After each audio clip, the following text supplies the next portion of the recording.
अस्सलाम वालेकुम। ये बूनी है, बूनी ये चित्राल की तहसील है।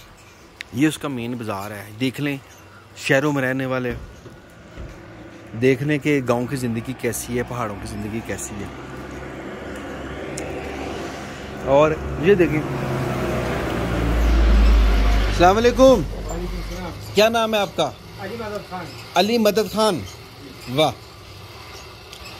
ये देख लें, दरांतियाँ भी बनाते हैं जी, वो कटाई करने वाली। जी, बना के। देखिए ये अपना अपना काम कर रहे हैं।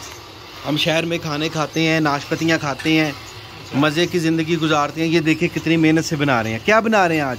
मैं हर चीज़ बनाता हूँ। ये देखिए जी, ये देख रहे हैं, ये लोहे की हर चीज़ बनाते हैं। ये देखिए, गांव में रहने वाले, शहरों में रहने वाले देख लें कि जो हम खुबानियाँ खाते हैं उनको ये लोग उतारते हैं। इधर बहुत फल फ्रूट, बूनी का सेब बहुत मशहूर है।